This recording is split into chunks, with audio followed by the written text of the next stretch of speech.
الحمدللہ رب العالمین والصلاة والسلام علی سید الانبیاء والمرسلین اما بعد فاعوذ باللہ من الشیطان الرجیم بسم اللہ الرحمن الرحیم اللہم صلی علی سیدنا و مولانا محمد وبارک وسلم وصلی علیہ۔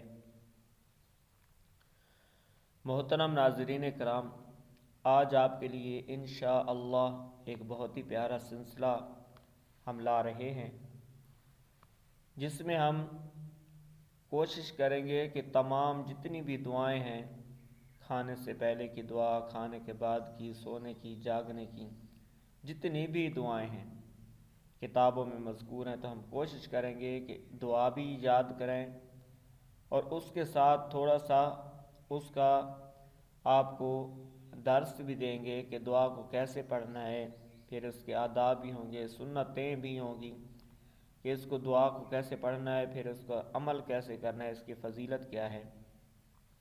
تو آپ نے ضرور یہ دعائیں خود بھی یاد کرنی ہیں اور آگے شیئر بھی کرنی ہیں، اور بالخصوص آپ کے جو بچے ہیں، جو بچیاں ہیں، ان کو ضرور یاد کرانی ہیں کہ جب ہم شروع ہی سے بچوں کی اچھی تربیت کریں گے، ان کو دعائیں سکھائیں گے، تو پھر جو بڑے ہوں گے وہ تو ہر کام سے پہلے بسم اللہ بھی پڑھیں گے اور بسم اللہ شریف کے ساتھ ساتھ دعائیں بھی پڑھیں گے۔ اور میرے محبوب کریم صلی اللہ علیہ وسلم نے فرمایا کہ جو بندہ گئے گزرے دور میں میری ایک سنت پہ عمل کرتا ہے تو اللہ کریم اس کو 100 شہیدوں کا ثواب عطا فرماتا ہے۔ ہم نے اس نیت کے ساتھ کہ میرے آقا کریم صلی اللہ علیہ وسلم کی سنت پاک ہے ہر کام سے پہلے دعا پڑھنا، بسم اللہ پڑھنا، تو اچھی نیت کے ساتھ پڑھیں گے، ثواب کی نیت سے، تو اللہ کریم ہمیں بے حد و بے حساب اجر عظیم عطا فرمائے گا۔ آج انشاءاللہ الکریم ہم سوتے وقت کی دعا یاد کرتے ہیں۔ جب بھی سونے لگیں تو سب سے پہلے بسم اللہ الرحمن الرحیم اور پھر یہ دعا پڑھیں۔ بہت ہی مختصر سی دعا ہے۔